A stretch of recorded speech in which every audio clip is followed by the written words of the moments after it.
including Bill Rogers, and not succeeded. Roba, as she crests the hill at the 21-mile mark in the race last year, and many of the Ethiopian contingent that lives in this area cheered her on as she crossed the finish line, won her third straight Boston Marathon, the Olympic champion from 1996 in Atlanta, back to try and make it 4 in a row. She'll have her hands full with 2 top Kenyans we'll tell you about a little bit later, along with Alana Mayer from South Africa. Should be an excellent women's race. And we are here at the finish line, but at the start line is the third member of our crew, Lewis Johnson.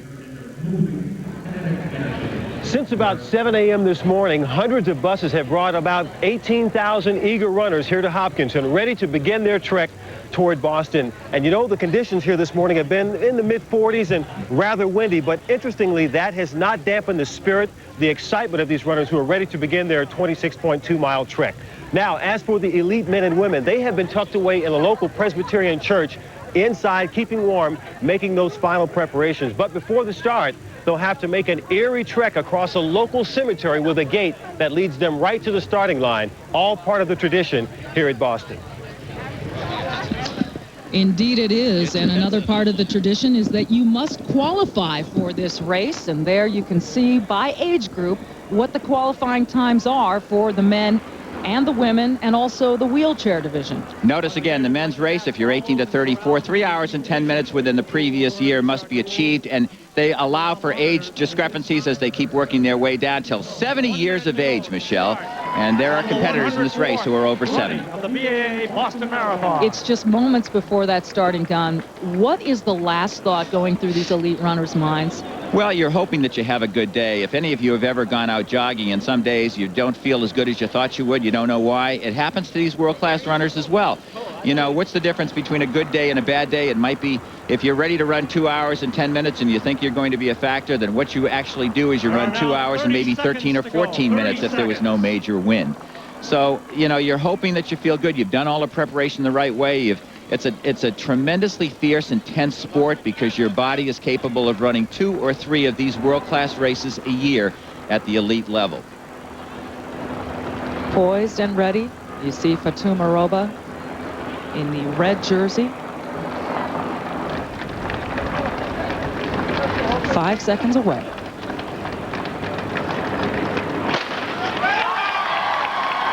Well, the dreams of these athletes, all 18,000 of them, whether you're world-class or others, are about to clash with reality. It starts in Hopkinton, Massachusetts. Population 12,485. They will be in Hopkinton for 1.9 miles. That translates to 3.06 kilometers. Now, the original start was in Ashland, but it was moved to the 26.2 miles. When it was in Ashland, the course was only 24.5 miles. So this makes it the full marathon. There's a high school there that's used for the athletes' village before they get to the start line, and it will take some 14 minutes for all of these runners to finally make their trek across that starting line. Well, race coordinator Dave McGilvery is out there. He's in charge of the logistics starts, and you're right. It's like an accordion. It just opens up in the front, and gradually the athletes get past the starting line. Most of them will wear watches that will tell them what their exact times are as they cross. There are chips that they wear in their shoes, Michelle, as you know, and those chips will also signal what their real time is during this whole race course and the fact that they covered the whole distance. Look at this great sign as they just head out of Hopkinton. Everybody here are qualified athlete except some bandits that they allow to kind of slip in the back, about 2,500 of them. But as you said, just under 18,000 of them have trained, and we should tip our hats also to the volunteers and their families who have dedicated themselves and allowed their loved ones to train and practice for the thrill of running in what really is, for athletes and distance runners, this is their Super Bowl. No question about it. It is the second largest single-day sporting event, second only to the Super Bowl. Last year, I haven't seen statistics this year, but they had 1,400 press credentials from all over the world. There you see some stats on Boston. And that, by the way, that's the prize money that's above the board. There are millions, literally, or close to it. I'm not sure it's going to be plural because it's kept secret, of what is given to the top athletes to come here because people like Chibet are sought after by marathons all over the world to run. Now, you mentioned the chips on the shoes, that computer chip worn on the shoe the last few years. The official time begins at the moment that gun is fired. but then the chip also registers the moment that you cross the start line. So at the end of the race, the runner is provided with their net time. And when we mention bandit runners, we're talking about unofficial entrants. And of course, because the weather is sunny today, there is wind, but it's a nice day here in Boston. So they expected more bandits than they might have had it been raining. You know, if you're a runner, this would be a perfect day to run, except for one thing. You do have a headwind.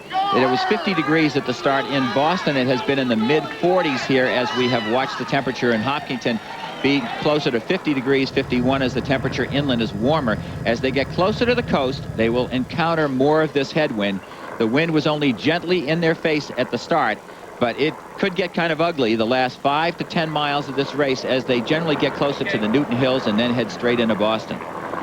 Sometimes that wind is blocked at the Newton Hills, which rise up to about 225 feet of elevation, so that you won't get much wind out here, and hopefully that will help the runners, Michelle. Now, this course starts almost immediately downhill. People characterize it as a downhill course. Is that fair? It certainly is, and you literally fall out of the town of Hopkinton. You're up at 450 feet of elevation, and a mile later, you're down to 360 feet, and it might not sound like much, 130 feet, but believe me, if you're in a car climbing it, you'll definitely notice it, and if you're a runner, you think you almost fall out of the town of Hopkinton. And that's the way the first 15 miles of this course is. It's literally very few uphills. It's literally flat or gently downhill as you work close to sea level. Now, for inexperienced or novice runners, and this might be their first time running this course, that downhill start can be a bit deceiving, can't it? It can be. And, you know, you talk to some people like Alana Mayer, who would be one of the top competitors here in the women's race. We'll no doubt see her up in the lead pack. And she will tell you, I don't like the downhill. She said, I find the uphills fine, but the way I tend to land on the center of my feet and even on my heels, it shakes up the front part of my thighs. It makes them sore. Greta Weitz said the same thing. The great Greta Weitz didn't like this course. Some people love it, like Bill Rogers loved running downhill. Fatuma Roba gets up on the balls of her feet and sails down the hills. And for them, it's a plus. So it's funny. It actually goes athlete to athlete. You see some people in their garbage bags getting ready to take those off as they start in that first 5 minutes of the Boston Marathon. We are off and underway. These guys are going to be facing. There you see the large coterie up in front, and there's one gentleman who is actually out in front of them a little bit.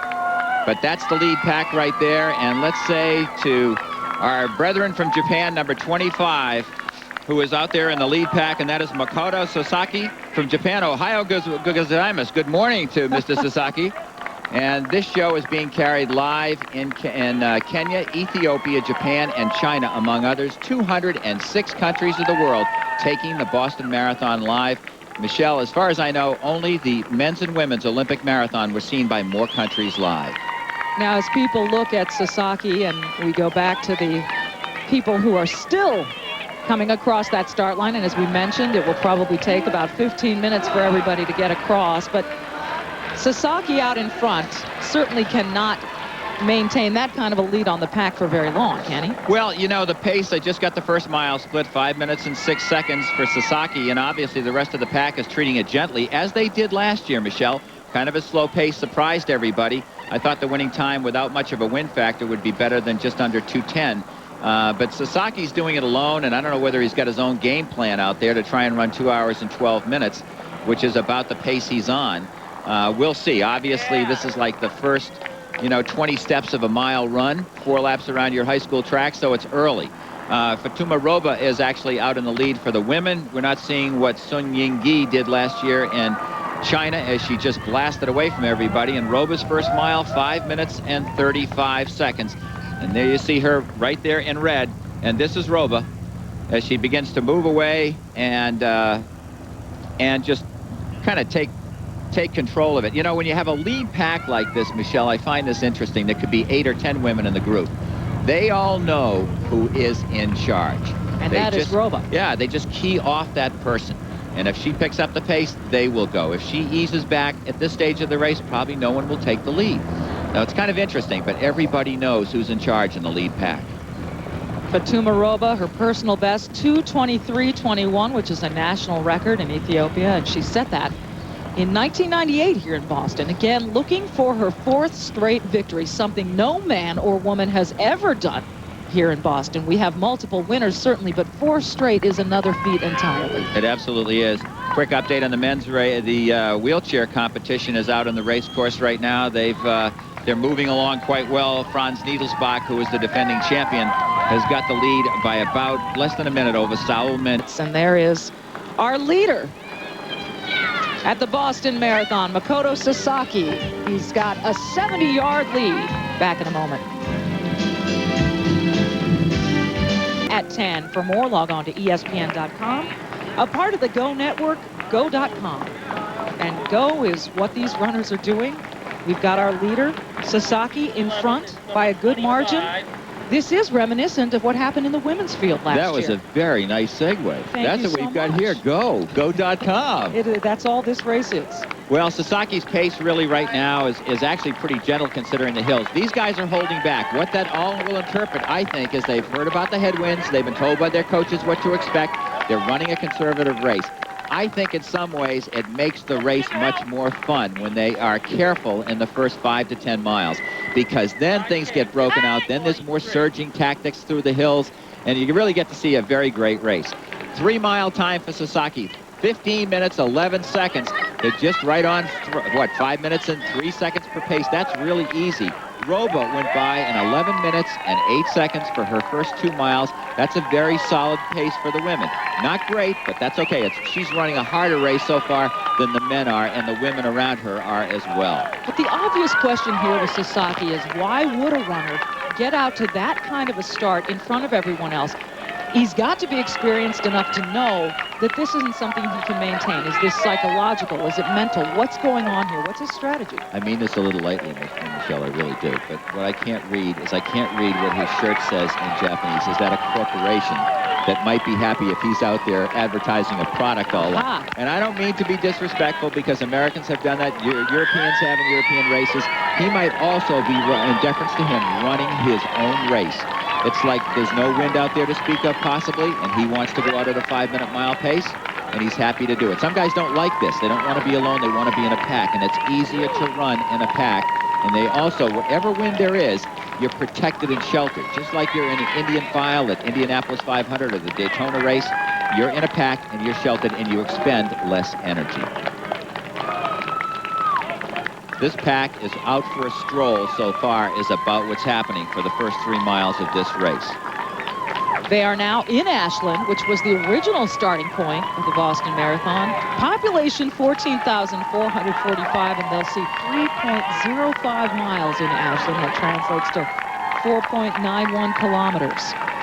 It's where they see the first bit of uphill in this race. Little history here. I love history, but this race actually came about from the Boston athletic officials being part of the Olympic team members that went over for the first Olympics in 1896. Everybody in the world came back talking about the marathon, because at that time in the world there was no race longer than 3 miles, and they incorporated this in to and the Greeks embraced the idea of the Olympics because they were commemorating Phidippides' great run across the plains of Marathon, which was alleged to be 25 miles. So they started this race called the Marathon, won by a Greek. Everybody came back here. Nobody trained for it except the Greeks. The Greeks won the race, and they decided to have a race. The first one ever in America was 1896 in the fall, and it went from Stanford to New York. That race never was continued after the first year. Boston started this, and they did it in Hopkinton because the trains went from Hopkinton to Boston. So you could go city to city to city. By train. Exactly. Yeah. The officials could get off, give the athletes their split times, and then get on the train and go from Hopkinton to the next town, then to Framingham, then to Natick, then to Wellesley, to Newton, and right into the city. It was an easy deal, and that's why 104 years later, the course is still laid out this way. In a city so laden with history and tradition, it is appropriate that it is a marathon laden with history and tradition. Back to the Boston Marathon after this. Back in 1979, Boston Billy, Bill Rogers, won with his personal best time, 2:09:27. Well-known face around here. And deeply respected by everybody. He is as down-to-earth as any world-class athlete you've ever met. We have shown you a great deal of the men's race, and here is Fatuma Roba breaking out in front. No, that's not Fatuma. There you see her right there in the middle wearing red, and directly behind her. Again, I think that is Irina Bogacheva. I cannot get a chance to see the number, but the point is Anna-Marie Sendell from Finland is also back there. You have the world-class athletes right up, powering along with her. We're 21 minutes into the race. The women have passed the 5K mark in 17 minutes and 13 seconds. The first woman that actually broke that line, if you will, wasn't Fatuma, but someone no doubt in the pack with her, Lorna Kiplagat of Kenya, one of the co-favorites up there that could challenge her. You see the numbers F15, that's Anna Maria Sandell. Sandell, a very interesting story. She is Finland's best and a two-time Olympian from the country. An amazing statistic of how we're not all born equally, certainly athletically. She was on her first World Junior team for the country of Finland, the woman who's directly behind Fatuma Roba when she was 13 years of age. Isn't that astounding to be a top athlete when you're 13? Amazing.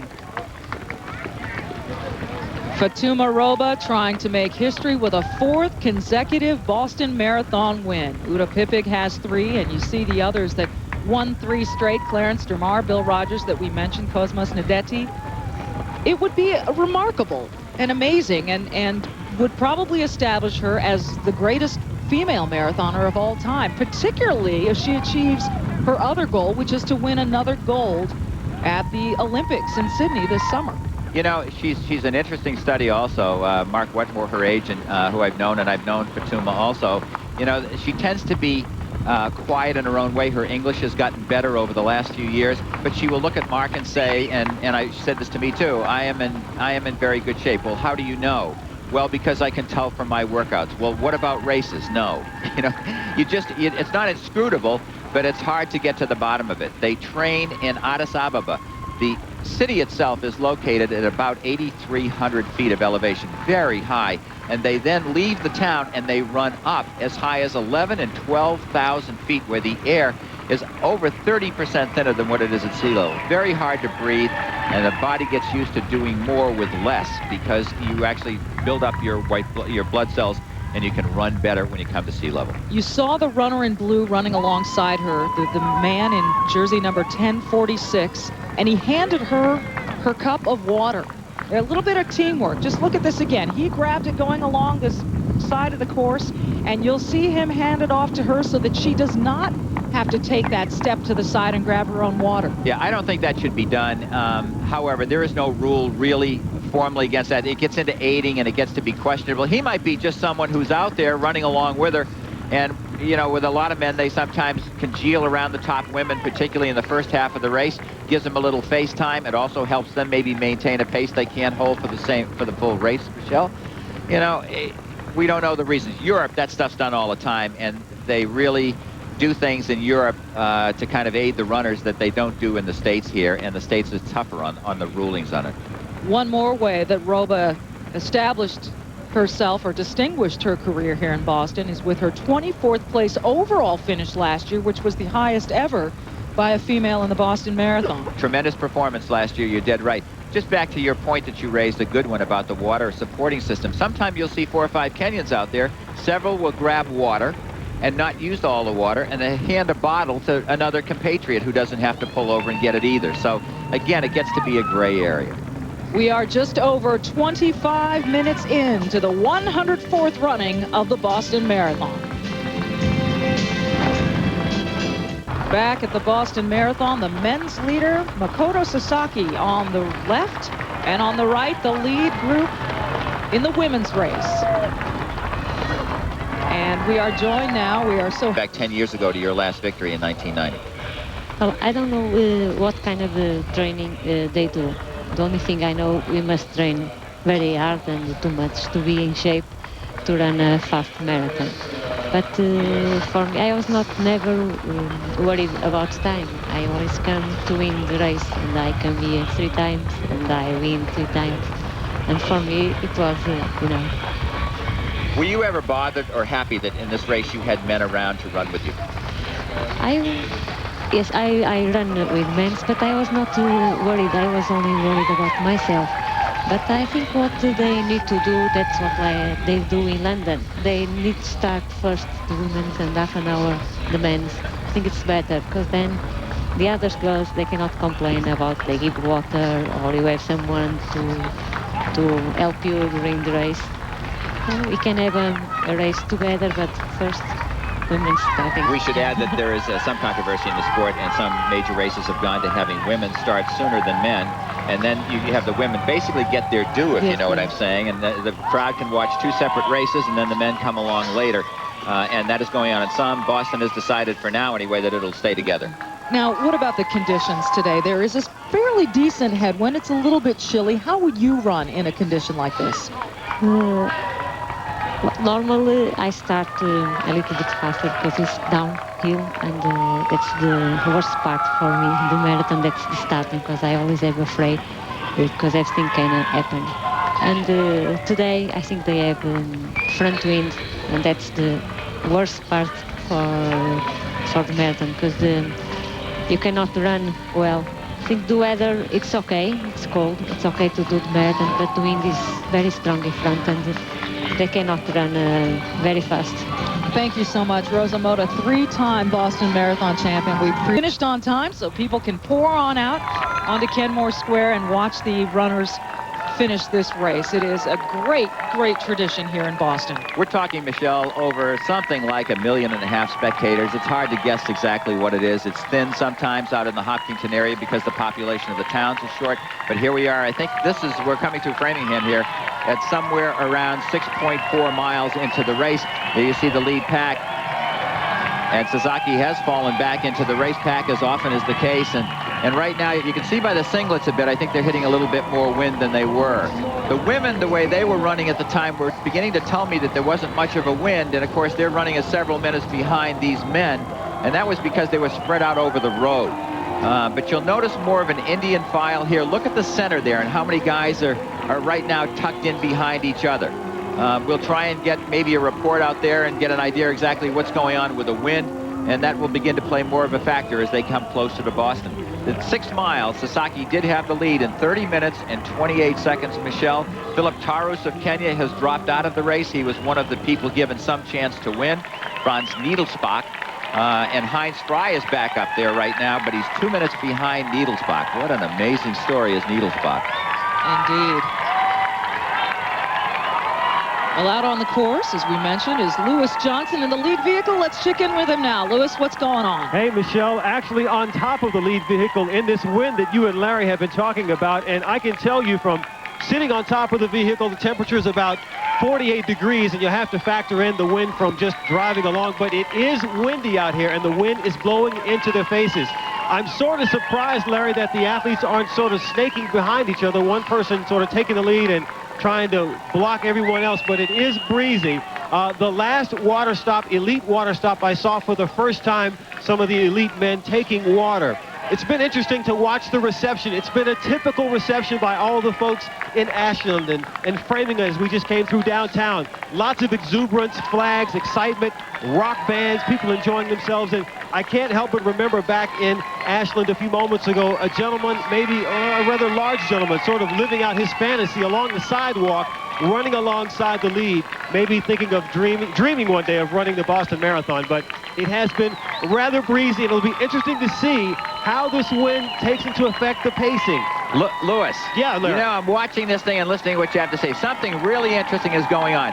Notice, if you will, there's 3 or 4 people across in the front. You've got number 33, who is actually from South Africa, Simon Mapolo, and he is probably the least talented from a marathon standpoint here. I talked with Alec Riddle, his coach. He said he probably will be the rabbit. Number 27 to the right of the screen is Isaac Kiprono, who the Kenyans told me will be the rabbit for them. So, in other words, you've got the rabbits up front breaking the wind, and notice right behind all those rabbits, what have you got? You got the Indian file that we talked about breaking the wind. So there's 4 or 5 guys who won't finish the race, and they're out there just trying to block that wind a bit and protect the guys behind them from their running clubs. And Larry, I will have to agree with you, because having rabbited several years myself on the track, not in marathoning, but it's been interesting to watch number 33 there in the black Mufolo, looking back quite a bit, and that right there is an indication that he may be in fact the rabbit. Number 27 to his right, the long, tall, and lean athlete from Kenya, hasn't been doing the same thing, but Mapolo has been looking around a lot, Larry. Right. Well, Joseph Chibet told me that Kiprono was going to be their rabbit to try and pull everybody through in about 1 hour and 3 minutes. Now, they're behind that time. Number 1 off to the right in your screen, that's Joseph Chibet. And you can notice how he's just off to the side, running comfortably. And again, they're marking time and trying to wait until they can get closer to the finish line before this race will burst open at the seams at some point in time. David Kiptum Buzena, number 34, there in the middle as well. Number 10, off to his left, or off to our left, actually. Philip Torres, 25 years old, from Kenya. And number 4 to your far left, to our far left, as we're looking at the screen, is Silvio Guerra, who for a good portion of the race last year was well out in front and then was overtaken by Joseph Chibet. So Guerra right there in that lead pack as well. And checking in with the women's lead group, we see the usual suspects, and they're in the red right in the middle, Fatuma Robo. You know, we've had Roba up in front, Anna Marie Sundell from Finland, their best runner. Anuta Katuna is right there with a blonde hair, and she is directly behind Fatuma Roba. There you see in the red with her hair pulled back in a bun. We will try and check and see about Lorna Kiplagat and several other women. Ilana Mayer, I have not seen up in that lead pack yet, but you know, their pace is around 5 minutes and 30 seconds, a very solid pace by Roba. Again, showing her confidence that she has said, you know, my workouts have been better this year than last year. I'm going longer, and 96 pounds of weight has hardly ever been more powerful on a race course as it is with the Olympic women's champion that you're looking at. Will 96 pounds cross the finish line first? We'll find out. Stick around. We're 38 minutes in. Is that number 9, if we can kind of see the number in the chest there? Jackson Kabiga would be number 9. Kabiga is a stick of dynamite, this guy is. He really is. He's the first Kenyan to ever win the Fukuoka Marathon, a very prestigious Japanese run. And you know, the guy can either have a poor race or a sensational race. And he has said he has done great training. I spoke with him yesterday. You know, and he said, I'm ready. I'm ready to run. I've never been so ready. And, you know, you get that confidence builder by a lot of these guys. As we see off to the left of the camera, Dick and Ricky Hoyt, who are fixtures here in Boston. They have accomplished the Ironman triathlon, among other things. And Ricky in the wheelchair there with his dad is a Boston University graduate, and they will get tremendous applause during this race course. So much that goes on outside of the elite athletes competing. There's just a plethora of tremendous stories to be told, and you could never tell them all, but every time that you run into a runner here in town leading up to this race, you learn another great story. You know, Michelle, on May 7th, the U.S. will have its Olympic trials as part of the Pittsburgh Marathon, so there's almost no Americans here, certainly of any consequence. But this crowd is so savvy and most knowledgeable, and Alana Mayer was talking about this yesterday, most knowledgeable crowd she's ever run before, she said. But the newspapers write these stories up like, here are the world-class best coming to town. And everybody's into it. They know the names. The cab driver, when I came in from the airport, starts telling me all about the people. And Lewis was telling me yesterday, he's sitting in a coffee shop listening to the people behind us, a 60-year-old talking to a 30-year-old. They're talking about the race. The whole town is very, very sophisticated when it comes to the talent in a marathon.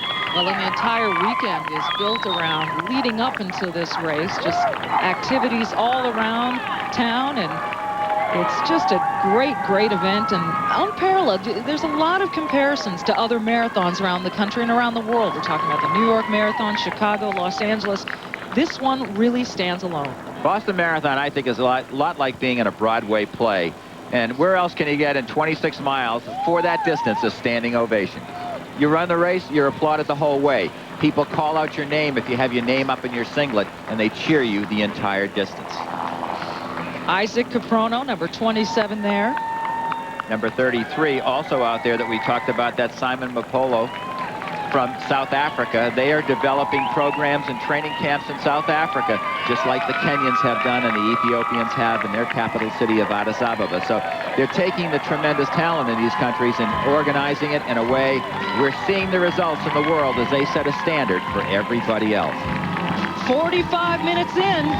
Back to Boston in a moment.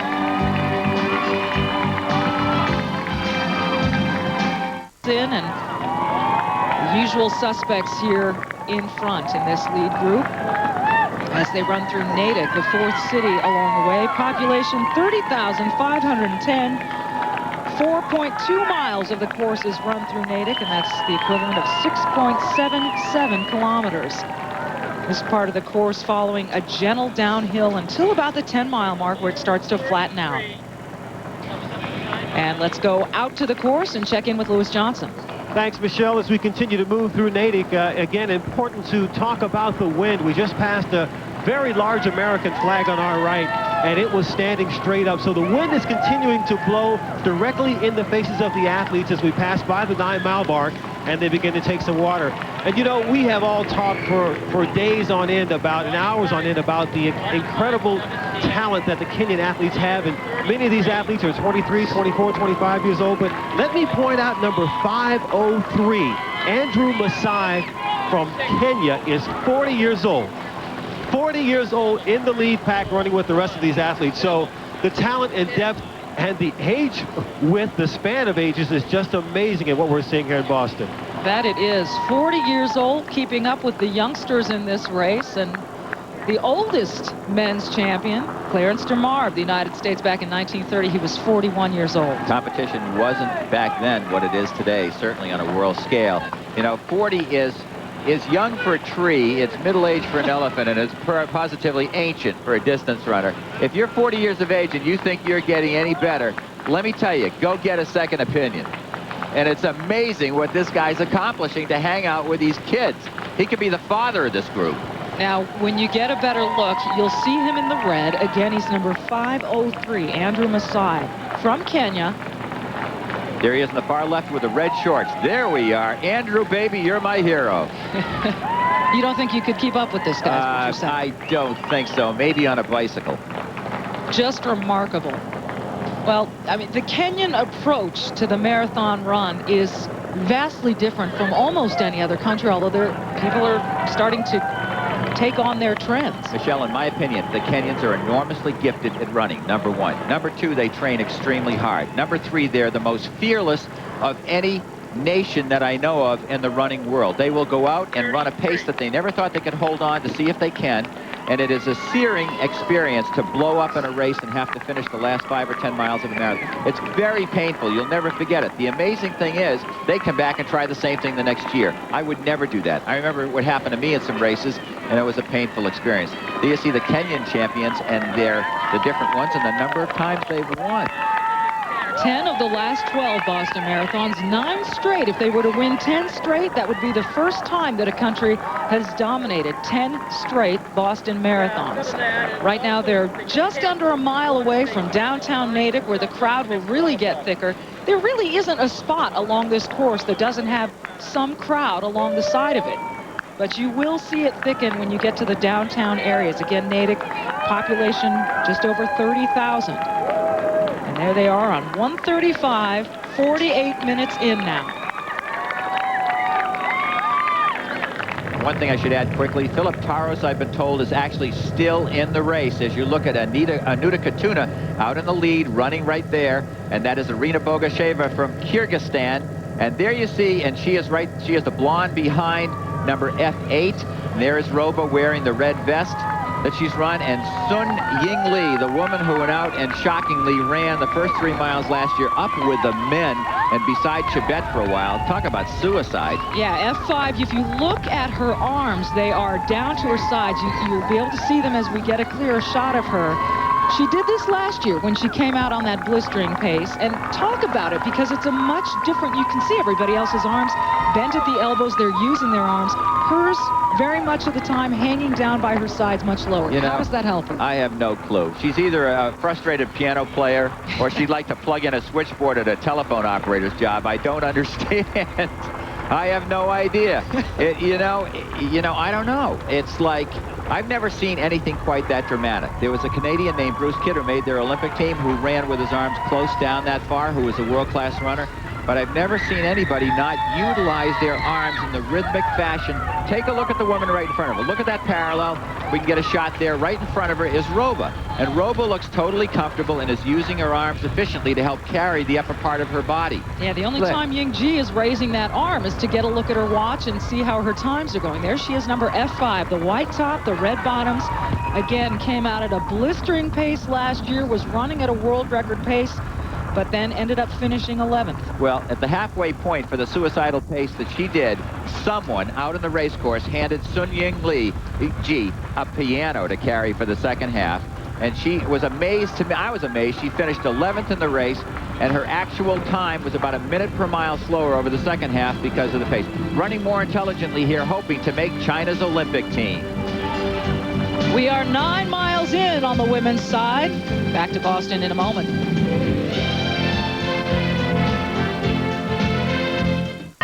The men's lead pack on the left, the women's leaders on the right. We're almost an hour in. On the men at 58.22 into the race. And you know, Chibet is still up there. Moses Tanui tucked in the back. The last we heard, Ondoro Osoro wears number 3. Silvio Guerra is back in the pack there, and he is a second-place finisher last year, moving up towards the end. There you see number 3 is Osoro wearing the Puma uniform, far right. Number 11 you see is Julius Ruto, who trains with him. And you got the rabbits across the front. Number 27, Isaac Kiprono is out there from the Fila team of Dr. Rosa, and he also trains with Moses Tanui and a host of other Kenyans that are in this race for the Fila team. And they are just under a mile from Wellesley College. And that is a particular favorite part of this race, and you'll see why when we reach it. The pace through 10 miles, and they're coming up, you should say, to Wellesley. Pace through 10 miles, right on 5 minutes a mile, 2:11. The women's pace right now with Roba, Katuna, Irina Bogacheva up in the lead group was very fast, right around 2 hours and 23 minutes through the first almost hour of this race. The women really hauling faster. The men's going to become more of a tactical race. Let me tell you what the human body has been doing here.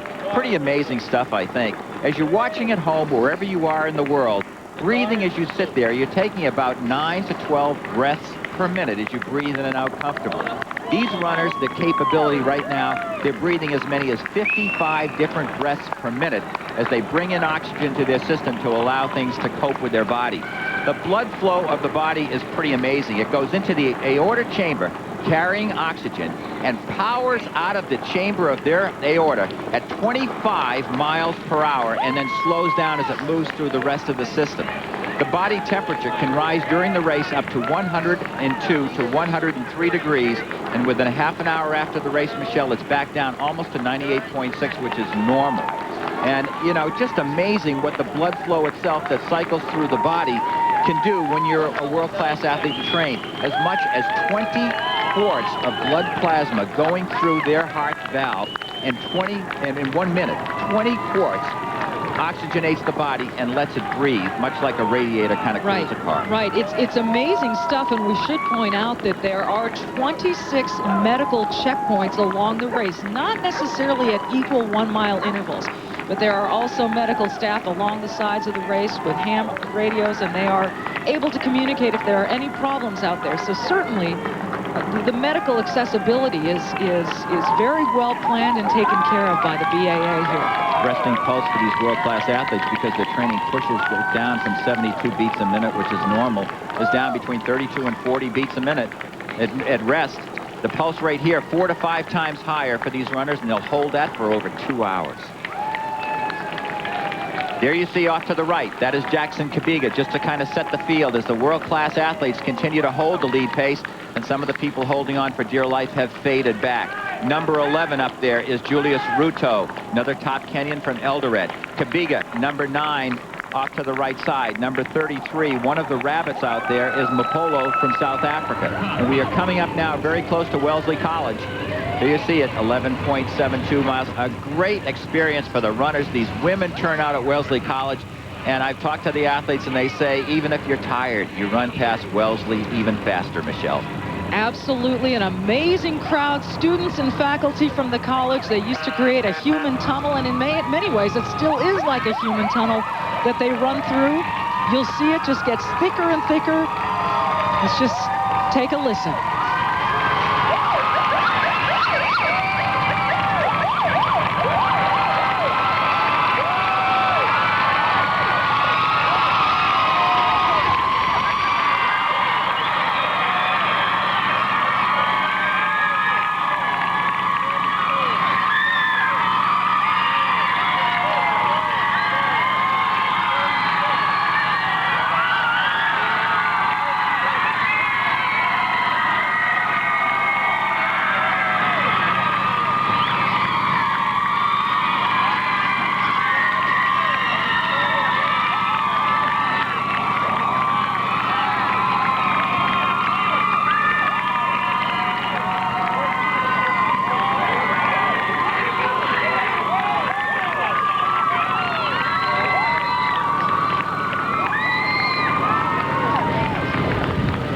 Well, you're an hour and 3 minutes and change into this race, and that crowd has got to give you the jolt of adrenaline you need. I don't care whether you're watching this race in Saipan or Wake Island in the Pacific or Portugal or China. Now you know what it's like to be a rock star. Just to get a great time on today. Spread out across the race course. There you see them. They have their own separate water stations there as they've taken their own substances that they like. In many ways, Michelle, the race is just beginning.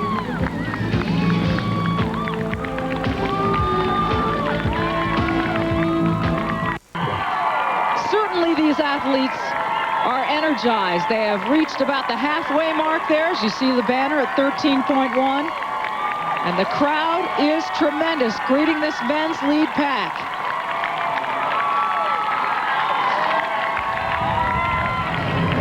And not too long from now, the women will be approaching that mark. Right now, they're still in Natick. What do you make of this lead group? Well, now we can see Alana Mayer for the first time, number F3 in the black uniform with Nike on it. The Fila uniform F10 is Irina Bogacheva, winner of 4 major marathons last year with a best of 2:27 plus in Chicago. And there's Roba, F1, running comfortably. Sun Ying Yi out there, again, probably learning from last year. She is right there in the lead pack as well. And the woman you see to the left of the screen, the powerful strides of Anuta Katuna, world-class runner from Romania. For years, she has been up there representing her country in everything from half marathons to world cross country. And Roba just kind of sitting back and letting her do some of the front running there. Anuta Katuna, you mentioned the powerful strides there. She gets some assistance, has the water handed to her, but she's 31 years old. This is her 3rd Boston Marathon. Her personal best came at the 98 Boston, 2:27:34. That was her debut, and she finished 3rd. Last year, she was 10th here in Boston. Report Franz Niedelsbach still in the lead by over 2 minutes right now over Heinz Frey in the men's race. Just to update you in the wheelchair competition, as you see Katuna turn around to see just how many women are still with her at this juncture of the race. Her demeanor makes it seem as though she has to work hard to be where she is in the race. Is that just her style? It is her style. That's a good question. You notice the powerful thighs. She tends to run powerfully. Everybody's form is different, and that's a good example of what you see there.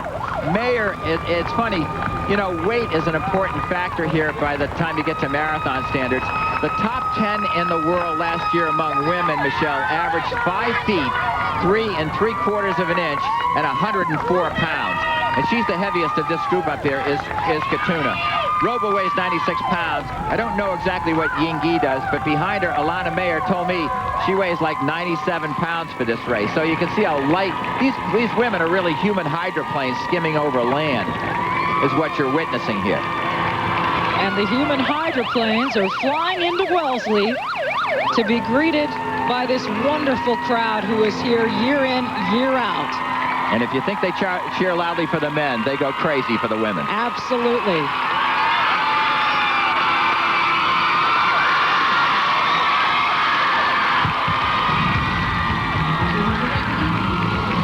There is no better way to punctuate the excitement of this race than by listening to that Wellesley crowd. And still out in front is number 9. That is Jackson Kabiga, who does not train with the Fila team and has his own separate camp that he trains with. But I'm surprised here that he's decided to move at this juncture. I can't tell you whether this is a definite break. He might be seeing if the rest of the crowd's going to come with him and he tries to break things up. If they don't, he may do again what he did, Michelle, in the first part of the race, meld back into the group if no one wants to go. And notice that's what he's doing now. Watch the leg turnover. It is shortened down his stride. He's waiting for everybody, I think, to catch up a bit. Let's get a report from Lewis Johnson out on the course. Lewis? Yeah, Michelle, thanks. Larry, I listened to you talk about Jackson Kubica. This is actually the second time he has made a break like this, about 20 to 30 meters. This one's maybe just a little bit longer. The first time he was out for maybe 3 or 4 minutes, and then he drifted back with the group. So I'm like you, I'm a little perplexed as to why he keeps making these spurts and then gives it up and goes back with the group. Now, according to the conditions, let me give you an update on that. It's about 45 degrees. I'm stammering because my teeth are starting to chatter. It's so cold on the top of this truck. But the athletes, amazingly, are seeming to handle it well. They've been responsive to the crowd as we go through the different towns, as we continue to pass through Wellesley. The folks here in Wellesley have been really exuberant and exciting.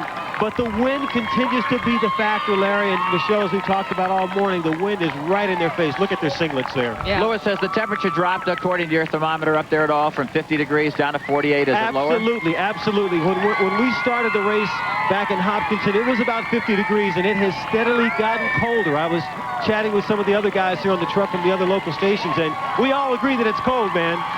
Well, we agree, too, and we're at the finish line, and we're somewhat ensconced in a tent, but it is cold, and the flags are flying straight at this finish line, which depicts that headwind we've been talking about. Lewis, let me do a little more Willard Scott for you, fella. When you get closer to Boston, your teeth are going to chatter more because it's colder here. Well, we're out of coats. We have our hot packs inside the hand to try to keep us warm. And this is interesting now, Larry, to see what Kubica's doing. He is trying to really stretch this lead out. He puts a spurt on, and you see him look back, and then he puts another spurt on. Now he's relaxing a bit. I'm watching him do this. It is surprising that he's going to such lengths to really spurt. I'm not sure that's wise. I can, you want to spurt slowly and hold it. You don't need to do almost a wind sprint. But he's not breaking this pack up. They're letting him do their dance. And you know why they are doing that, everybody at home? Aren't they coming up a hill here? We got 11 miles to go. That's why they're letting him do his dance. 11 miles and some hill. We see a little bit of an upward grade here, and it's only going to get more extreme as they move along here through the end of Wellesley. 1 hour, 5 minutes, and 42 seconds for the lead pack that went by the halfway point of this race. So double it. And you're right at 2:11 plus for the marathon. They've been holding pretty much all through the downhills, about 5 minutes and 5 seconds per mile pace for the men, and 5:30 for the women. The women are running on a 2:23 pace. That's searing, considering the wind. Now, as we look at Jackson Kubica out here in front, what do you make of the fact that he's looked over his shoulder a number of times as he's made this spurt? There, he just did it again. I think he's trying to see if they're going to come with him if the pack breaks up. And I'm not sure why he wants to do this soon in the race. I really don't have a handle, but I'll get back to the fact that his history is to be kind of a, I don't mean a loose cannon in a bad way, but he's a risk taker. He'll go out there and do stuff like Cosmas Ndedi would do when Ndedi was winning so frequently in the mid-90s. And Ndedi did crazy stuff too. Sometimes it worked, and other times it worked to his detriment. And Kubica, we'll see where he is in another 7 or 8 miles, but right now, he's the star of the show, and he's out there trying to pull these other guys along and tempt them to break away from the pack and start picking up the pace. Almost an hour and a quarter into this Boston Marathon, the 104th running. We've mentioned a number of times it's a chilly day, probably great conditions for these runners, except for the fact that the wind is heading right into their faces. And Fatuma Roba, the favorite on the women's side, going for her 4th straight. At the 13-mile mark, she was 1 hour, 11 minutes, 37 seconds. Katuna and Yingji right there alongside with her. What that basically means, Michelle, is they're at a 2:24 marathon pace. There'll be another 30 seconds to go to get up to the halfway point of the race past 13 miles. And there we check into the women. You're getting this also in world-class marathoning. What you're seeing here is more and more women up in the lead that stay as a group for quite a while.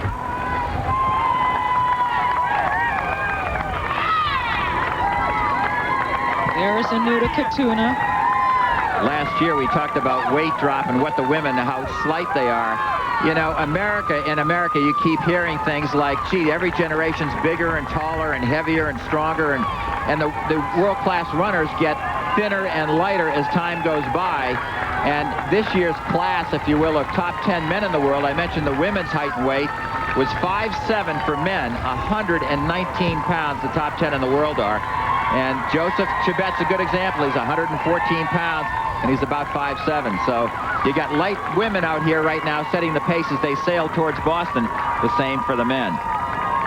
The last split, Anuta Katuna and Sun Yoon-ji, both measured at 1 hour, 8 minutes, 29 seconds. We talked about Ying-ji with the straight-armed approach to this. Katuna quite different. You see the vast difference between their arm form there, as Katuna's got hers bent and up, and certainly people remember Anuta Katuna from her amazing win, a stunning win in 1996 at the New York City Marathon. You know, the only woman to have run this fast for a full marathon distance that's in this group that you're looking at right now is Fatuma Rover, the Olympic champion. We're talking about 2:27 for most of the other women, including Ying-ji and Katuna. Irina Bogacheva is 2:27. As a matter of fact, they all are. 2:25 is the lifetime best for Alana Mayer, who's up off to the right of Rova. So they've got to be a little concerned as to how fast they've gone in the first half of this course. Despite the fact it's slightly downhill, they know they've got a tough segment lying. Men's lead pack on your left and the women's leaders on the right, with Fatima Roba in the middle in the red jersey there, looking for her 4th consecutive win. We're an hour 21 in. Here is the men's lead pack, and let's join Lewis Johnson as they come into Newton. Lewis is on that lead truck, and what's going on out there, Lewis? Well, Michelle, it's been very interesting. Look to the right of your screen, number 9, Jackson Kubica. We've been talking about him over the last several miles. You know, he had that breakaway a few moments ago, but it's been really interesting to watch him. He's been taking a lot of water. It seems to me too much water. I've watched him now grab his abdomen, you know, several times as though he's cramping. And I got to tell you, I think the strategy of him trying to break away and take a little bit of a lead has blown up on him. And now he's back in the pack trying to hang on with everybody else as the wind continues to take its toll on everybody. You got to remember this thing about Kubica. You know, Larry said he's a gutsy guy, and he may be sort of a loose cannon. This is his first Boston. And as he was trying to sprint out and take a lead in front of everybody, as he looked back to see that everybody else was staying where they were, maybe he should have gotten the message that these veterans who've been around and run this race so many times, Tanui, Chibet, and everybody else, if they're hanging back, then maybe that's where it ought to be, too. It's a great point to mention that it's his first Boston, because so many first-time runners here make that same mistake, and they forget about the hills that await them. And those hills can look deceivingly easy, but there are a few of them, and they are heartbreaking as they are named. That's right. Michelle, we just crossed I-95, and we're making our way into Newton, and it won't be long before we get to some of the hills that will begin to separate the strong from the weak. And I've seen the Rabbits do a great job early on, as we saw Mufola of South Africa and Kiprono of Kenya doing a great job. But now we'll begin to see who is really going to be in contention for this thing. And the truth will not be known until obviously we're a mile or so away from the race. But we're going to see some separation here pretty soon. As I look at Chibet to the left of our screen, looking very relaxed.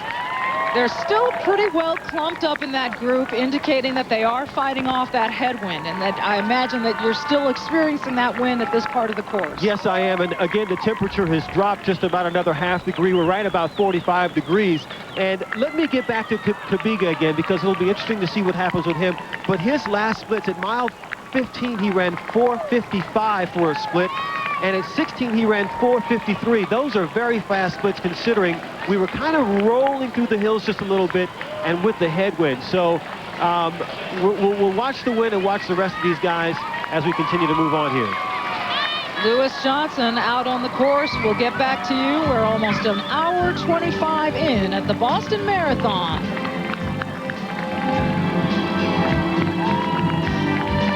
Women's lead pack. You know, it's a little surprise here. A woman who's pretty tough over the second half of marathon. She often comes from behind as number F10, Irina Bogacheva. She won the Rock and Roll Marathon in San Diego, placed well in Chicago, won Los Angeles going back over a year ago.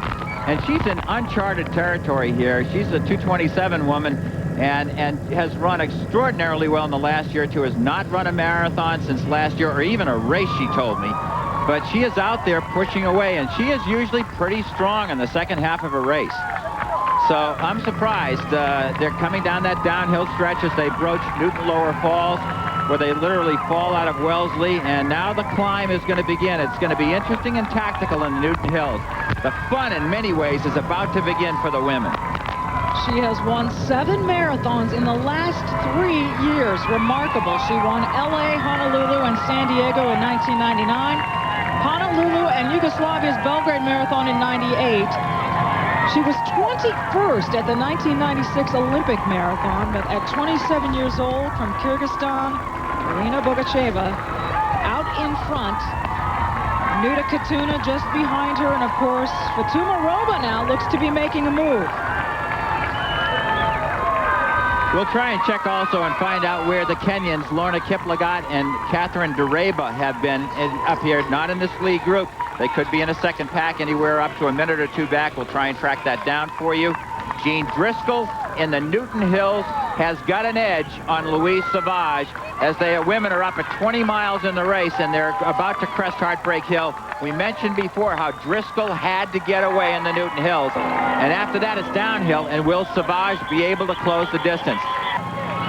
And there you see the men's race right now.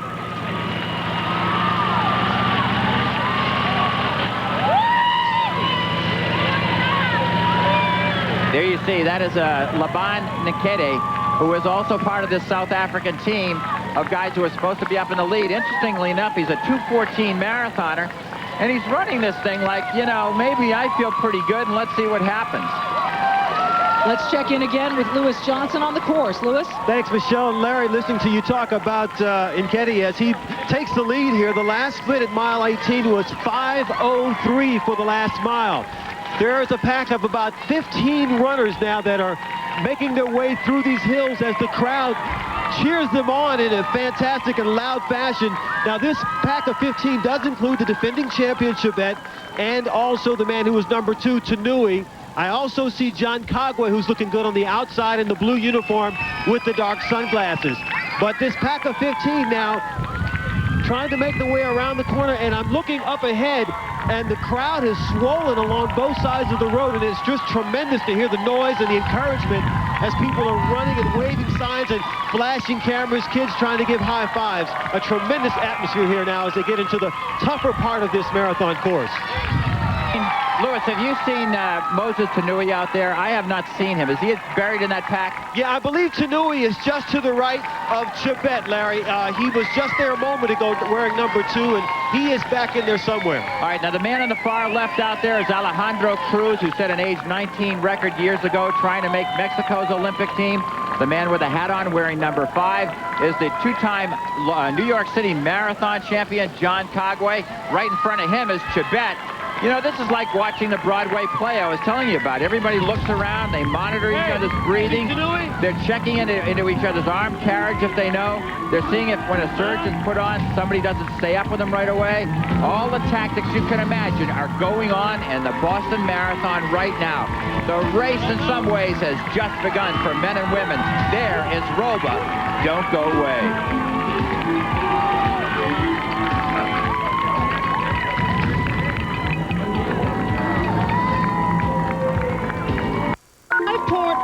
2 miles of the Bosphorus is run through Newton, and there is the women's leader, Fatuma Roba, who has taken an enormous lead now.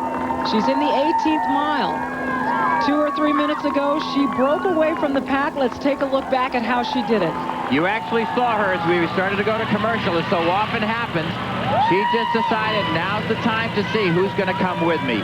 There you see, that is Laban Nkete, who is also part of this South African team of guys who are supposed to be up in the lead. Interestingly enough, he's a 2:14 marathoner, and he's running this thing like, you know, I feel pretty good. Get Laban Nkete at that race. Then you saw, this is a live shot right now of the Olympic champion pressing down on her accelerator, and Sun Yingyi from Liaoning province in the country of China is trying to make up that ground. The question is, will she hold this pace? Now she looks around to see if this was a first surge, or she's going to try and hold this pace as they're in the Newton Hills right now, Michelle.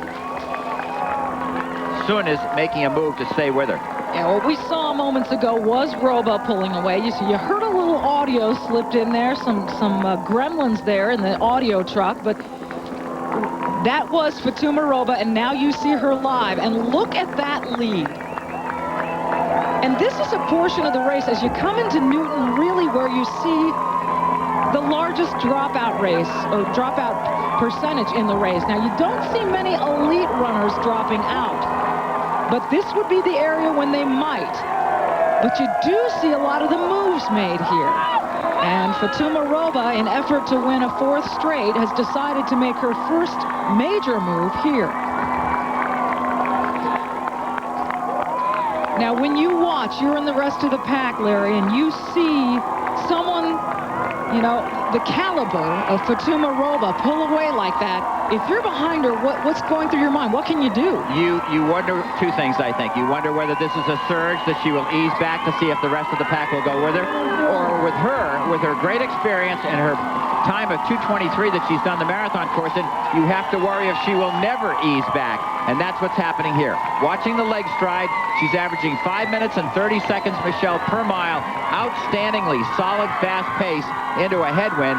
And Yoongi is giving chase right now. I'm told over in the Far East, when there's a major race in the Far East, they keep asking one of the people they want in their race is Sun Ying-gi, feeling enormous potential, just 21 years of age, and they just say, wow, what she's already done here, the equivalent of a college student in the United States running up here with an Olympic champion, is rather astounding. And she has a 7-second lead on Yoon-gi right now as they have passed 17 miles, and she's clicking off 5 minutes and 30 seconds per mile. Right, you saw them just about 30 seconds ago hit that 17.4 mile point. They took that 90-degree turn that brings the runners onto Commonwealth Avenue right by the Newton Fire Station, and that is followed by a pretty consistent uphill stretch. In Newton, this is known as the Braeburn Hill. Braeburn Country Club is located right on it. This hill is as steep, at the very least, as Heartbreak Hill is. And this almost looks like a rerun of last year. You see some of these celebrants from the side come in. These same people came in last year, and they'll probably hand her that same headband, donning the colors of the Ethiopian flag. Well, the guy should get off the course. I mean, you got somebody in second place right behind. Right. You don't want to obstruct a runner. No, and they are trying desperately to do that. Last year, it brought a little bit more of a smile for Roba, but it seems to me that they're obstructing things. Is that No, bad? I think she's fine. I mean, you know, she's okay. Obviously, you'd rather not have the guys up there, but they're not impeding her progress in any way. This is a long hill, and Yoongi is not going to catch Roba on the hill, I don't think. Well, Roba is in the lead. She's got a support crew around her. We are almost an hour 40 minutes in.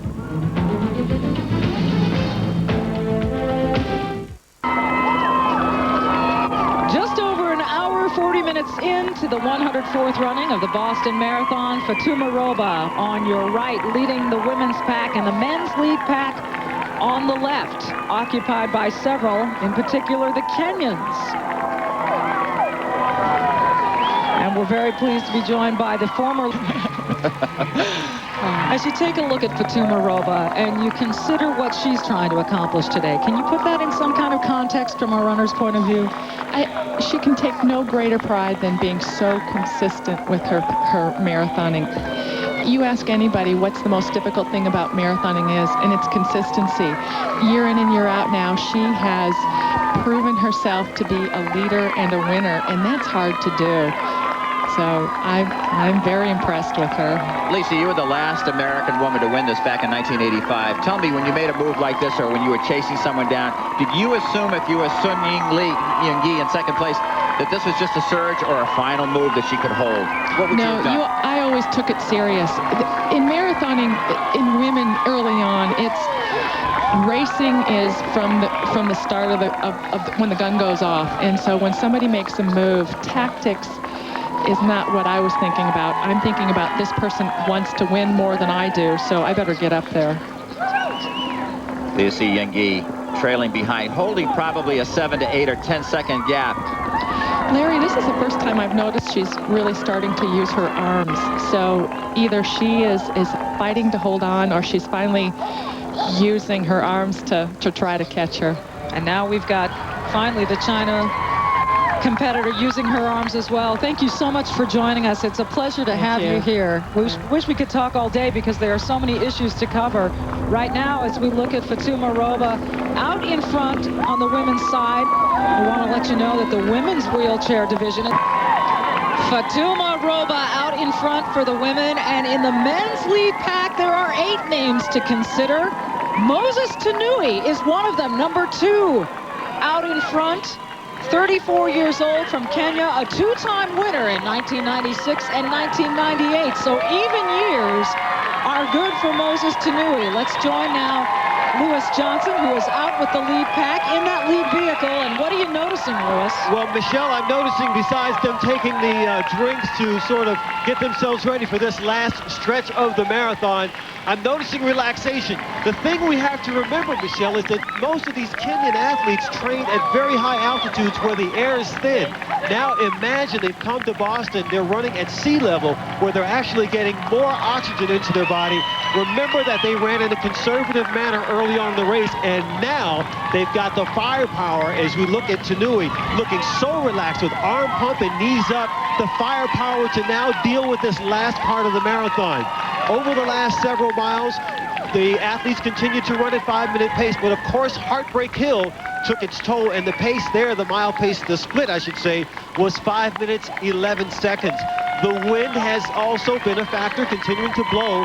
The temperature has dropped to around 44 degrees, but it doesn't seem to affect them. It's just amazing to see how relaxed they are. Now we have a pack of about 5 athletes, 4 Kenyans and 1 South African. Well, you see Gazang Abera right on the heels of Moses Tanui. The 22-year-old Ethiopian is keeping it very close. And behind him in the number 7 jersey, Elijah Lagat, the 33-year-old Kenyan in his Boston debut. Exactly. The other thing we need to keep in mind here, that this is a very important race for the Kenyan athletes. The Kenyan Federation will look very closely at who finishes number 1 and 2, and there's a good chance that they will choose the top 2 finishing Kenyan athletes for their 2000 Olympic team to represent them in Sydney. That's what we have heard, and that is one more element making this such an important race for the Kenyans.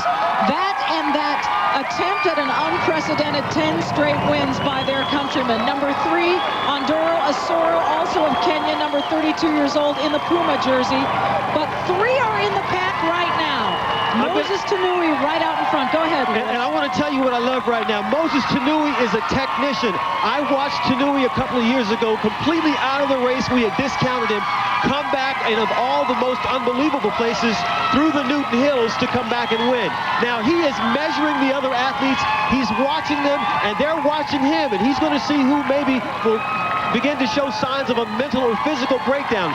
But Tanui is a master at what he's doing right now. He is trying to stretch this out, maybe trying to burn the legs out of some of the other athletes, and he's soaking up all this energy that all of the Bostonians are now bestowing upon him. Gazang Abera in the number 8 jersey there behind him. Trains in Ethiopia under Dr. Yilma Berta, who also trains Fatuma Roba. And number 7, Elijah Lagat. What an amazing story. He was not a runner in Kenya until he took ill and gained a good deal of weight, at which time his doctor said to him, "You've got to drop some weight." So he began running. Now, most people in Kenya, when they run, and they're men, they run to be professional runners. He had that in the back of his mind, but because he was so heavy, he ran at night when no one could see him. But he said that in the back of his mind, he always thought, I wonder how far I can go and how good I can get. And here he is at 33 years of age in his Boston debut, right behind Moses Tanui. This story continues to develop. The finish is not far away. Back to Boston in a moment.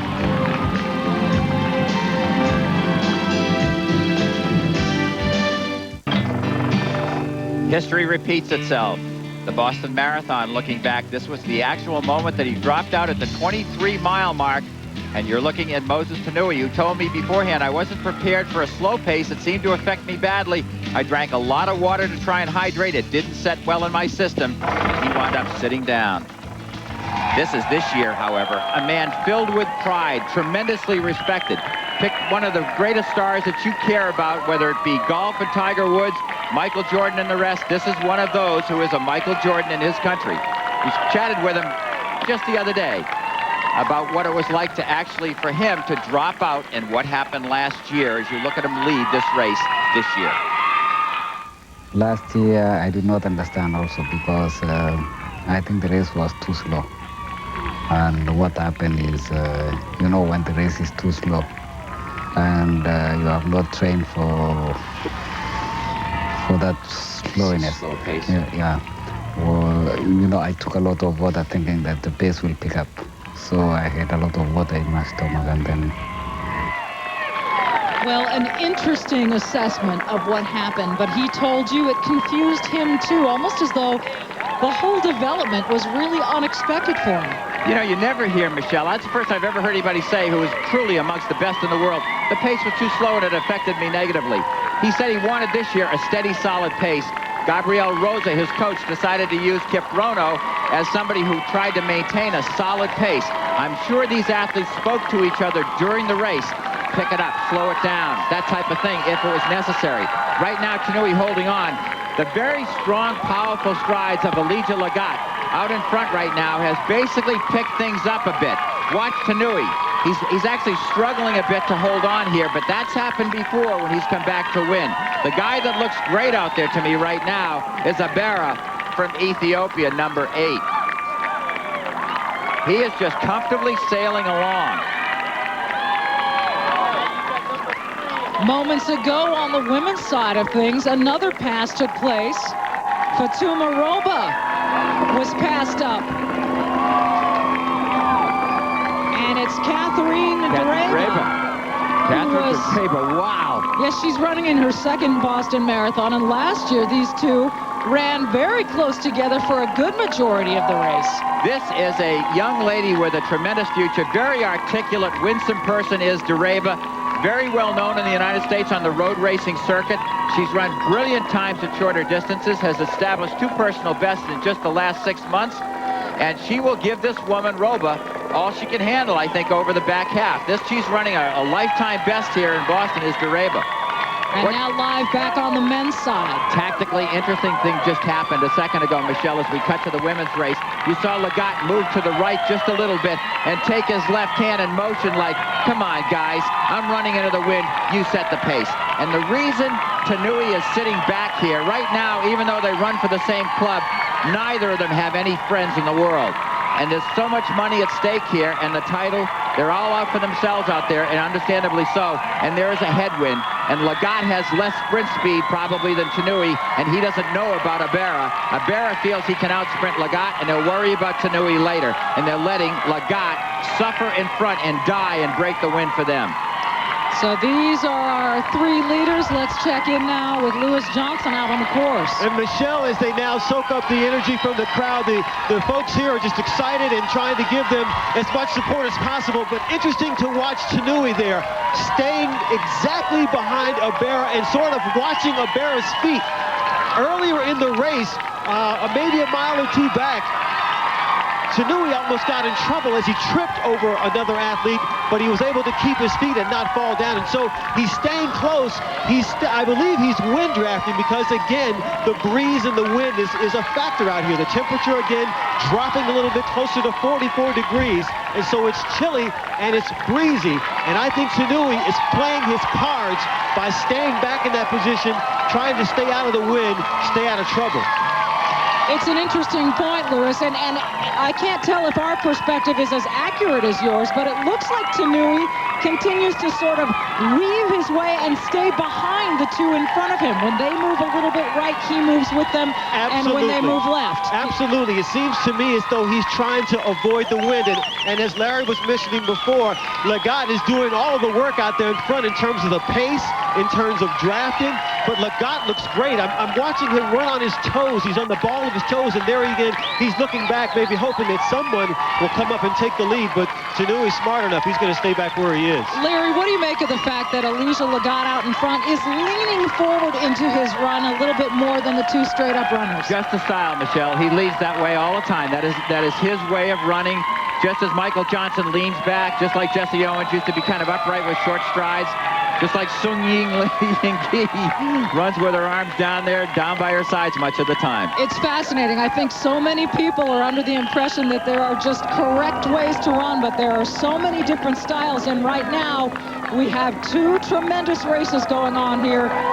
In the year 2000 Boston Marathon, the women on your right, Fatuma Roba and Catherine Dreba, who ran together for so much of last year's race, and until they got to those Newton Hills, Dreba was a factor. Right now, she's just ahead of Roba. That's a very good point, and that's exactly what happened last year. Notice this year she laid off the sizzling early pace that they had, and at 35 kilometers now that they just passed, you know, right now it's going to be, I think, something that's going to be much closer to the finish line that Roba has to worry about Dreba, who has very good finishing speed, by the way, if she's close. Let's check in once again with Lewis Johnson. Yeah, and I can't emphasize enough to everybody watching, and maybe you can't get the perspective from the television, but these three gentlemen, Lagat, Tanui, and Abera, are running very, very close together. Tanui continues to stay on the heels of Abera. I mean, he is literally a centimeter away, and if Abera would slow down in the least bit, Tanui would just clobber him and fall down to the ground.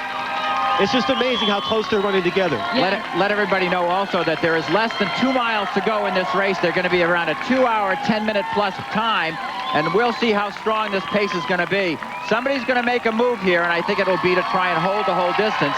To show you how humbling the marathon is, Joseph Chibet, who in 7 attempts in the marathon distance has never run less than second place, and we thought might be the co-favorite up here now, is back, unfortunately for him, taking in some fumes of this race.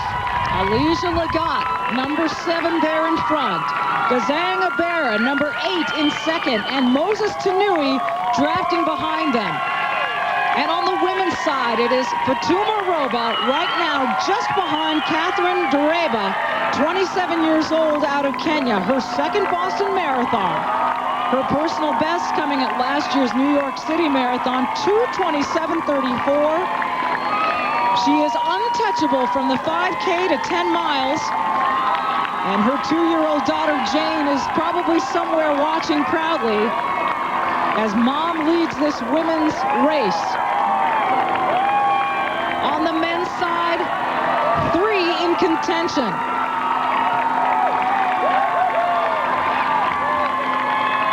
At this point, where do you expect the move to be made between those 3 men? As you said, they're getting much closer to the finish. Lagat, I believe, on the left will respond to a move by either Abera from Ethiopia in second or Tanui. And if nobody makes a move, he will try and maybe on Boylston Street with 600 yards to go, see what he's got left. Now this is interesting. They just kind of say, well, Tanui just grabbed some water. But I think when Abera makes his move, it'll be a final move. It won't be to test the others. He might have 2 gears left, if you know what I'm saying, Michelle. But I don't think it'll be to play around at this juncture of the race. They will wait another 2 or 3 minutes before I think someone finally puts the hammer down as best they can, and they'll try and hold that all the way to the finish line here. You're looking at $80,000 is the difference for first place, and it's really big money to these guys in their country. In Ethiopia, the average per capita income, let me back up. For the United States, it's $22,000 a person is the per capita income. Ethiopia, it's $400. Imagine what that buys. $80,000, never mind appearance money that all 3 of these men have received. And it's worth mentioning at this point, as we watch both of these races, that the prize on the men's side and the women's side are equal.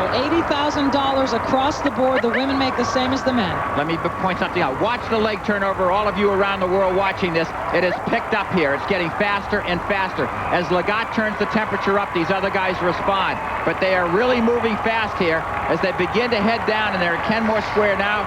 Red Sox game is out, and another 30,000 people have poured out there. These guys are flying over this last mile. Once again, let's check in with Lewis. And flying is the right word to use, Larry. The last mile split was 4:53. 4:53 as the temperature has now dropped to around 43 degrees from where I'm sitting. The crowd is just huge out here as we pass the 1 mile to go mark. Michelle, Larry? As Larry mentioned, the crowd augmented by the fans who have left Fenway Park after the conclusion of the Boston Red Sox game. What a moment.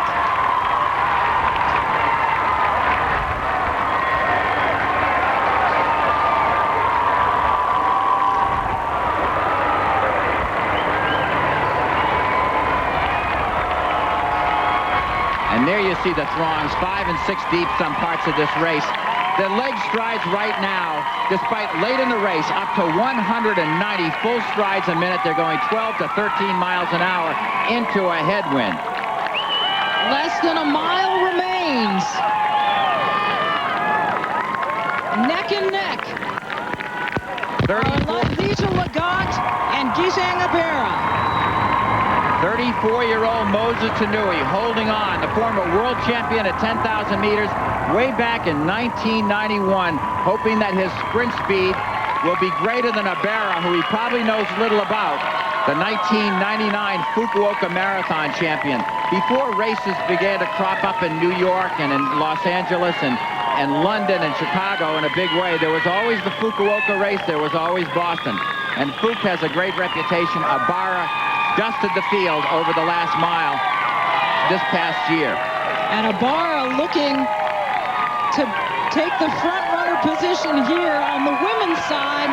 Dureba and Roba still running almost neck and neck. Roba just in front. A great race going on there as well, but this men's race is moments from conclusion. Lewis Johnson.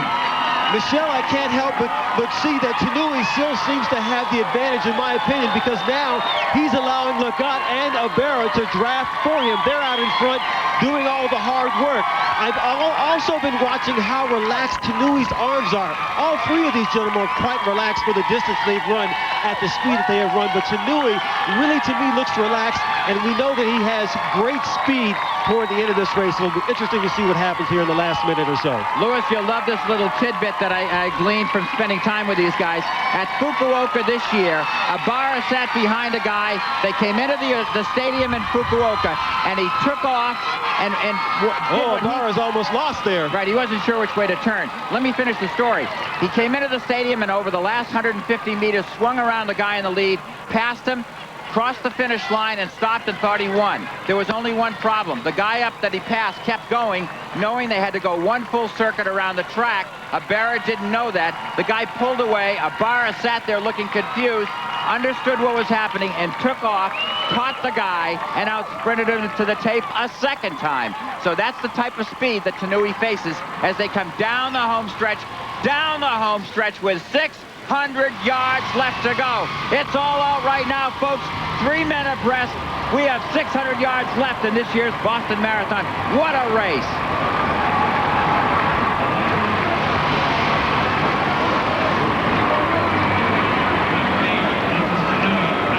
Moses Tanui, Elijah Lagat, Gisang Abera battling to the finish, and there is a move by Moses Tanui, looking to utilize speed as they come down the stretch. Look at the arm action all of a sudden. He peeks over his shoulder to see if he's holding on. Abera trying to keep that margin just a step or two. Lagat, again, with less speed than anybody else, it seems. Moses Tanui, the man with a raw 5,000 meter, 10,000 meter speed. It makes a difference late in the race. Here comes Lagat, still trying to close. Moses Tanui, a two-time winner. Look at Lagat. Lagat now making the move to get by Tanui.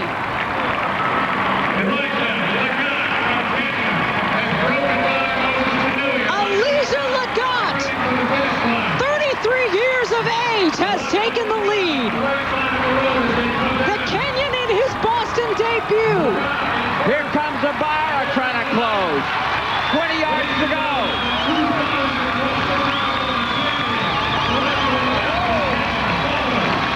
And it is Elijah Lagat. The man who was told by the doctors to lose 30 pounds did so successfully, starts jogging at his own at a relatively late age in life, and winds up at 33, the Boston Marathon champion. What a story. Weight Watchers loves him. In his Boston debut, he beat Moses Tanui at his own game. Speed down the stretch to cross the finish line first. And a brand new Boston Marathon champion, Alicia Legat, 33 years old. Get your breath. That's it. We'll just get escort. Ready to come up? Yep. What a moment. Okay. You all set? We're going to stop forward. Okay? Nice and slow. Take your time. The Kenyans have successfully won a 10th straight Boston Marathon for their country. Unprecedented. And the women are coming along as well. They're finished when we come back. Moments ago, Alicia won the men's division of the Boston Marathon. Now we take a look at two women battling for the Women's Open. Fatuma Roba, the three-time defending champion, 28 years old, out of Ethiopia, holds the national record, which she set here in Boston in 1998, 2 hours, 23 minutes, 21 seconds. A fourth consecutive win would be historical. It has never been done by man or woman. Just in front of her, Catherine Dereba, 27 years old, out of Kenya. Her second Boston Marathon, her personal best set last year at the New York City Marathon, 2 hours, 27 minutes, 34 seconds. They've got just under 2 miles remaining.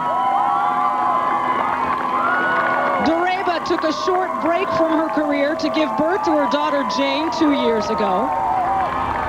A tremendous runner at 5K, 10 miles, and everything in between. She debuted at the marathon distance in Boston here last year and kept pace with Roba until the Newton Hills. She ended up taking 6th place.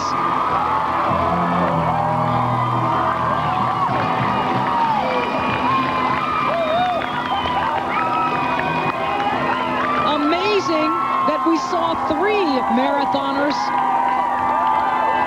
going neck and neck, head-to-head and toe-to-toe on the men's open division. Now we've got 2. What a race.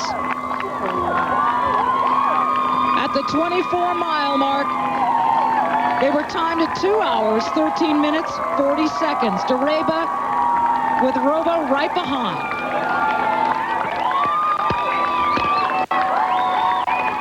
This is why they come to Boston.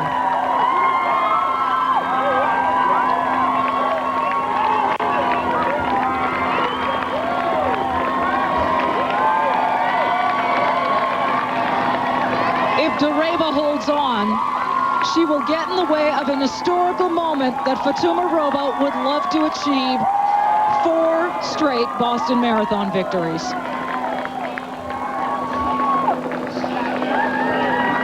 Roba, a virtual unknown before she won the 1996 Olympic gold medal.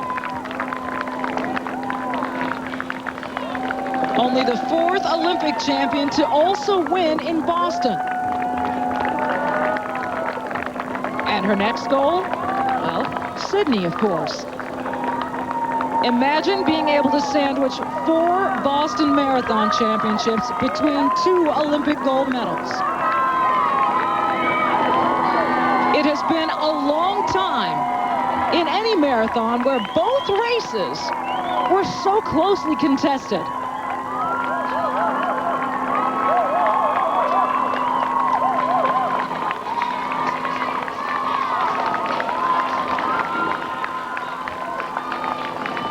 Dereba, to put her career into perspective, in 1996, 98, and 99 was the Road Racer of the Year by the Running Times and the #1 racer by Runner's World those same 3 years. But since 96, Roba has been the golden girl here in Boston.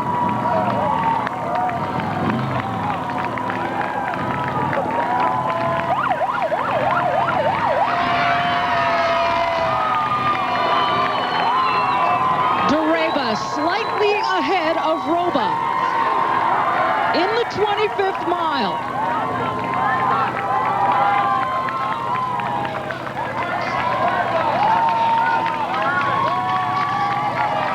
Larry, as they get closer to the finish, where do you expect the move to be made?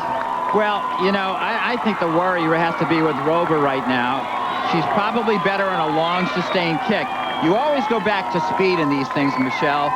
What does someone run shorter distances in? If two people come down the home stretch of a mile run and one person is much faster over, let's say, a 400-meter one-lap race, that person generally wins in a sprint.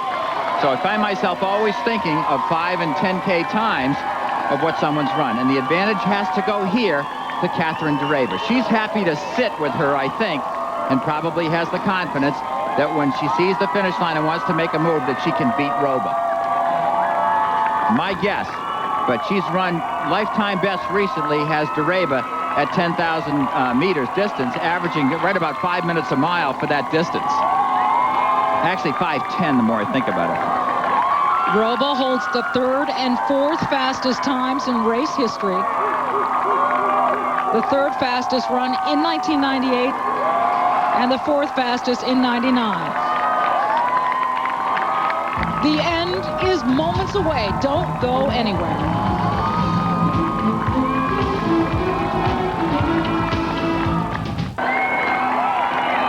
2 hours, 20 minutes, and the women are battling it out. Fatuma Roba looking for that unprecedented 4th.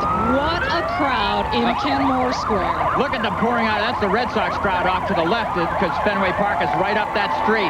There's got to be, you know, I don't know, what, 70,000 people clustered all in this area right here of Kenmore Square. And there's the Sitco sign, which can also be read as the 1 mile to go sign. The best value ever given for an advertising sign ever in history in the world. Roba and Dereba. And we might add also, Michelle, behind them about 50 yards back, there you see the countenance of Irina Bogasheva, just still stalking these women. And she's no pressure on her. She's gaining. I don't think she can catch them, but I mentioned how tough she is in the back after the race.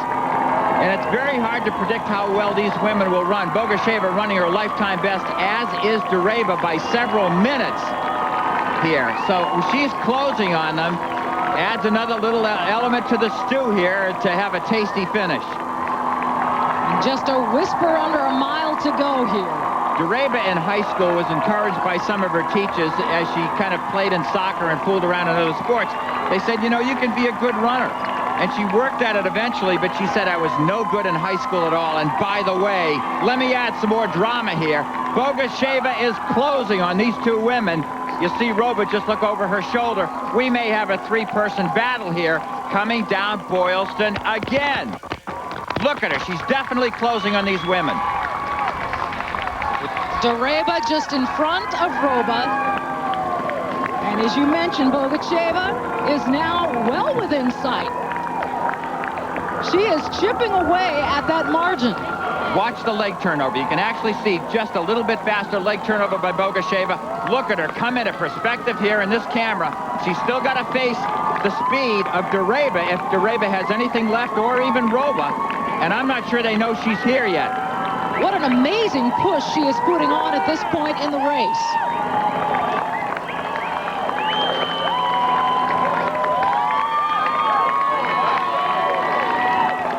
Dereba in front, Roba next, and there in the distance, not quite out of this thing, Bogasheva. You know, that gives me a better perspective, that camera angle. She's a little further back than I thought. There's Dereba making the move. I didn't see her actually pull away for that split second. This is the move for Dereba now. Roba, tired, looks back as to see who is second. This looks like it's going to be Catherine Dereba's day at the rate she's going here, as she is about to turn for the final time. We have, Michelle, just over a half mile to go here at this juncture. Fatumarova was going after win number 4. Catherine Dareba, Catherine the Great, may spoil that achievement. Still a superb time running into a headwind. These women are running around 2 hours, 25 minutes mid at that pace for the finish line here.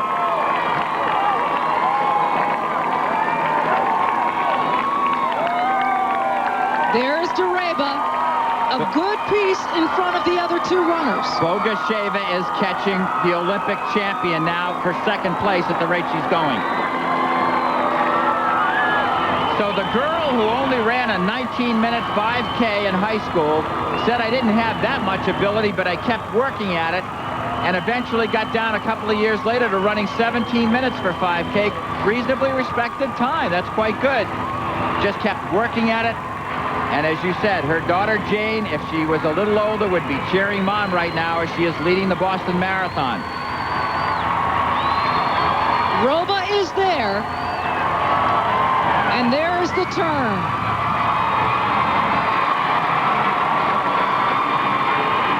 Her build up to Boston, 100 to 110 miles a week that she put in for 4 months. Most of that in Kenya. She ran 4 races over there just to stay sharp at shorter distances. Ran a lifetime best at the half marathon of 69 minutes and a 10K of 31 minutes and 42 seconds. This race is not wrapped up yet, but Dareba is close to hitting the high point of her young career here and establishing herself as someone for the Olympic Games for Kenya and possibly the marathon distance. Second at the New York City Marathon last year, 2:27:34. In just her second Boston Marathon, the 27-year-old mother of 2-year-old Jane is out in front of the 3-time defending champion. Look at Bogasheva continue. Did she leave too much on the race course? The answer might be yes. As she tries to track down second place, first looks like it's a little out of reach for Bogasheva. Is it out of reach for Roba? I think it is, but I'm guessing here. You don't give someone that much of an advantage with 600 yards to go. With just over a block to go, Catherine Dareba is approaching the finish.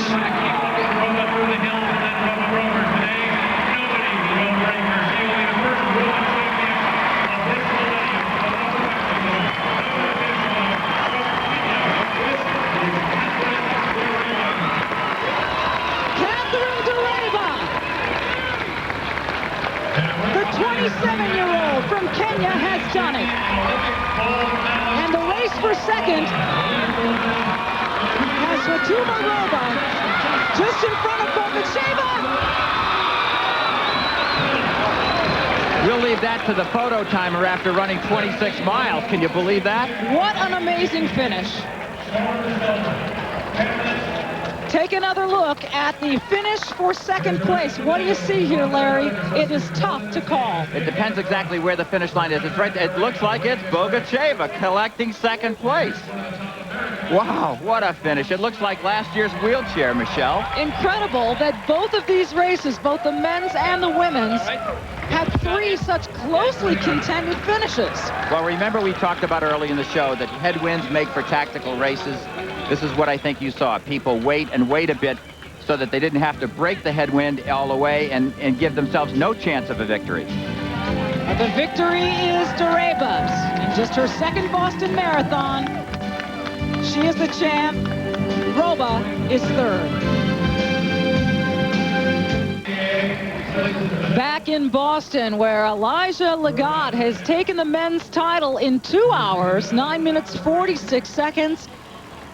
And that made for a 10th straight win for the Kenyan men. Unprecedented that a single country had dominated for 10 straight years, but Kenya has done so with Elijah Lagat's victory today.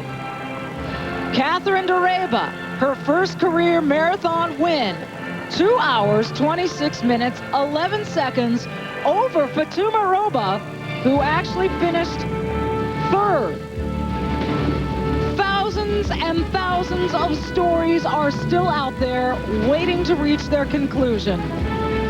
What great races we saw here in Boston today. The 104th running of the Boston Marathon. Jean Driscoll came back to win the women's wheelchair. We saw a hotly contested men's finish. Franz Niedelspach won again for the 4th straight time in the men's wheelchair. And Elijah Lagat won his Boston debut. Coming up next, NBA Finals film is up next for Lewis Johnson and Larry Rawson. I'm Michelle Tafoya. This has been a presentation of ESPN, the worldwide leader in sports. For more, log on to ESPN.com, a part of the Go Network. Go.com.